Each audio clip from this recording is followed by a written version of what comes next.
Čaute, vítam vás pri tejto mini recenzii, vítam vás všetkých tých, ktorí by ste radi posunuli svoje nahrávky ďalej nejakým spôsobom, nejakým externým zariadením na nahrávanie, ako napríklad ja teraz pri tomto teste, kedy som si zobral DJI Mic Mini.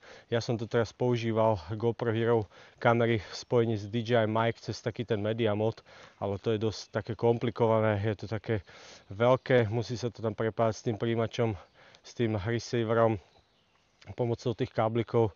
To je dosť nepraktické, keď sa vám vybíja aj batéria, treba to všetko dať dole, podpájať, vyťahnuť novú baterku. Preto som sa rozhodol zadovážiť si kameru DJI Osmo Action 5 v spojení s DJI Mic 2, ktorú teraz vlastne používam na väčšinu svojich výjazdov. Ako môžete vidieť na mojich videách, mám tu pripnuté presne tu, ako je tento biely DJI Mic Mini teraz.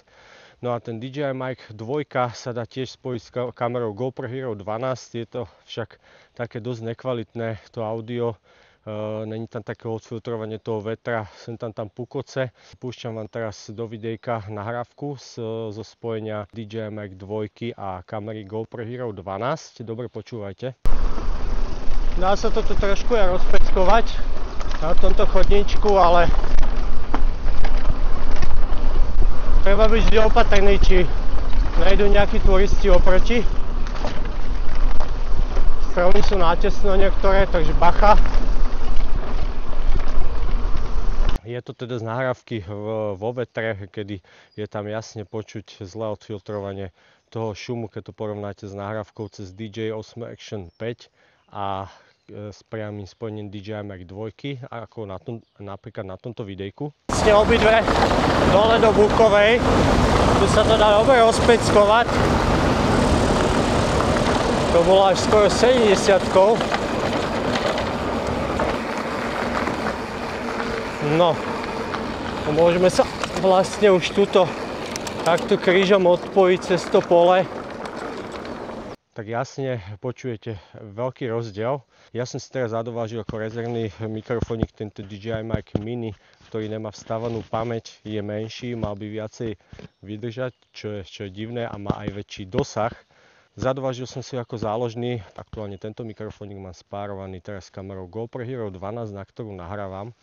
A môžete si vypočuť nahrávku z tohto mikrofónika v spojení s kamerou GoPro Hero 12 priamo bez žiadnych medzikusov, bez žiadnych receiverov, bez žiadneho media modu, cez ktorý by to bolo spojené. Púšťam vám to teraz do videjka, aby ste si sami posúdili kvalitu tohto zvuku s týmto muffinom na odfiltrovanie vetra. No a toto je vlastne nahrávka na DJI Mic Mini.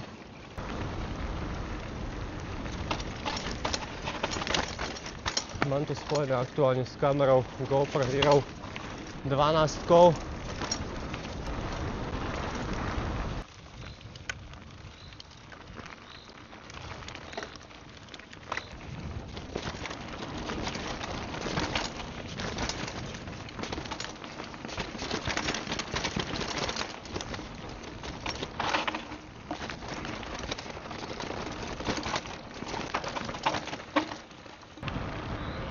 No oproti mne teda fučí vietor, ja mám spojený DJI Mic Mini s kamerou GoPro Hero 12 a snažím sa teda otestovať kvalitu toho zvuku. Jazda priamo v brutálnom protivetre s mikrofónikom DJI Mic Mini a GoPro Hero 12 napriamo prepojenými. Môžete počuť, ja mám normálnu hovorovú reč aktuálne, nekričím. No a čo sa týka kvality záznamu, tak som milo prekvapený, pretože tento malý mikrofónik DJI Mic Mini dokáže v spojení s kamerou GoPro Hero 12 alebo prípadne teda 13 nahrať kvalitnejší zvuk ako Mic 2, čo som teda nečakal. Bez nejakých tých medzikusov, bez media modu a bez toho receiveru. To znamená čisto iba samotný mikrofónik spojený s GoPro Hero 12, lepší zvuk ako takéto isté nastavenie s Mic 2. No a teda jasná výhoda tohto mikrofóniku oproti Mic 2 je v spojení s kamerami GoPro. kde dokáže nahrať kvalitnejší zvuk, ako ste sami mohli počuť na tých záznamoch. No a ďalšia výhoda je potom cena, kedy je lacnejší ako Mic 2. Jeho veľkosť oproti Mic 2, tu ich máte vedľa seba. Môžete si to porovnať. Ten Muffin je síce menší, ale dokáže ten vietor dosť dobre odfiltrovať, ako ste mohli počuť na tých videozáznamoch. Keďže je menší, je samozrejme aj ľahší. Čo sa týka ešte ďalších výhod, tak výrobca uvádza dlhšiu výdrž batérie, čo je dosť zaujímavé, keďže je o dosť menší. Takisto uvádza aj dlhší dosah, dokonca až 400 metrov. Nevýhodu tento mikrofón má v tom, že nedokáže nahrávať do žiadnej internej pamäte, nakoľko žiadnu internú pamäť nemá. Tento mikrofónik má 8 GB internú pamäť, dokážete nahrávať, dokážete si ho niekam zobrať bez kamery, niečo si nahrať. Tento mikrofónik spolupracuje iba buď s kamerou, prípadne cez ten príjimač s nejakými inými zariadeniami, napríklad foťákmi, možno niektorými vybranými mobilmi. Kvalita zvuku pri nahrávke cez tento DJI Mic Mini je vlastne porovnateľná ako cez ten DJI Mic 2. Môžete si to vypočuť na priloženom zázname teraz. No a aktuálne nahrávka cez DJI Osmo Action 5 a DJI Mic Mini rovnaký protivietor, zhruba rovnaká rýchlosť okolo 50 km za hodinu a klasická hovorová reč. Ako môžete počuť, tak tá nahrávka cez ten DJI Mic Mini je naozaj kvalitná. Išiel som na tom bicykli naozaj rýchlo, skoro 50, mal som protivietor a ten mikrofónik veľmi dobre zaznamenal tú moju reč a takisto aj dosť dobre odfiltroval ten dosť silný protivietor, ktorý išiel. Napriek tomu, že má takýto maličký Muffin oproti tomu väčšiemu Muffinu, čo má DJI Mic 2. Žiadne pukoty, žiadne praskoty, žiadne preskakovanie, deformácia hlasu. Jednoducho dosť dobrý zvuk na to, že je to taký maličký mikrofónik, čo sa týka nahrávky cez kameru DJI Osmo Action 5, ktorú mám tu. Tak nahráva tento mikrofónik jednu zvukovú stopu. Tento aj tento nahrávajú jednu zvukovú stopu, kamera nenahráva v tom prípade nič. Ak to spojíte s kamerou GoPro Hero 12, alebo teda 13, ktorá by mala fungovať na podobnom princípe, tak tento mikrofónik, jeden aj druhý, nahrávajú dve stopy. To znamená, kamera si nahráva svoj zvuk a mikrofón si nahráva svoj zvuk a potom v programe, kde to striháte, tak to tam vidíte dve zvukové stopy, jedna od kamery, jedna od mikrofónu. Ak náhodou na mikrofón niečo zle nahrá, viete použiť stále zvuk z tej kamery. To by som hodnotil ako tiež výhodu pri spojení s kamerou GoPro.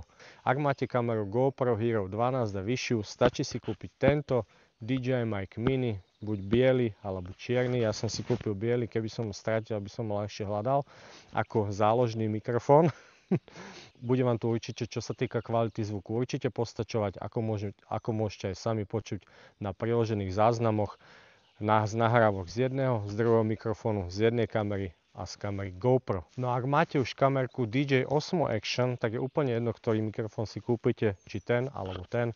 Obidva nahrávajú vynikajúci zvuk, kvalitný zvuk. A ešte jednu nevýhodu by som teda spomenul pri spojení s tou GoPročkou, a to je teda, že kameru GoPro musíte zapnúť, spárovať s mikrofónom a mať stále zapnutú a púšťať len nahrávanie záznamu. Ako náhle kameru vypnete a chceli by ste tým tlačítkom nahrávania spustiť okamžité nahrávanie, tak sa kamera nepripojí k mikrofónu a bude nahrávať zvuk iba priamo z interného mikrofónu kamery. Na DJI Osmo Action to funguje inak, tam je to spárované, kameru môžete vypnúť, potom zapnúť tým tlačítkom rýchleho nahrávania. Ona sa pustí, spáruje sa z mikrofónu do 1 sekundy a nahráva cez mikrofón. Tak toto trošku rozdielne funguje na týchto kamerách. Tá GoPročka tým pádom menej potom vydrží, keďže musí byť stále zapnutá. No a po nahrávkach s kamerou GoPro Hero 12 spojenou s DJI Mic Mini vám púšťam teraz podobnú nahrávku s kamerou DJI Osmo Action 5 a mikrofónikom DJI Mic Mini, DJI Osmo Action 5 a DJI Mic Mini. Ako môžete počuť, tak kvalita tej nahrávky je dosť dobrá. Teraz nahrávam v svižnej jazde na bajku, hovorím normálnou rečou a nahrávam teda na DJI Mic Mini pri tomto testíku. Tu nemôže byť absolútne žiadnych pochyb o tom, že nahrávky z DJI Mic Mini sú nejakým spôsobom menej kvalitné ako nahrávky pomocou DJI Mic 2. No a nakoniec vám púšťam ešte nahrávku čisto iba z kamery GoPro Hero 12 bez externého mikrofónu, aby ste vedeli rozlišiť, ako nahrávať čisto iba kamera GoPro Hero 12 s nalepeným deadcatom. Absencia takéto úložiska, na ktoré ukladá nahrávku.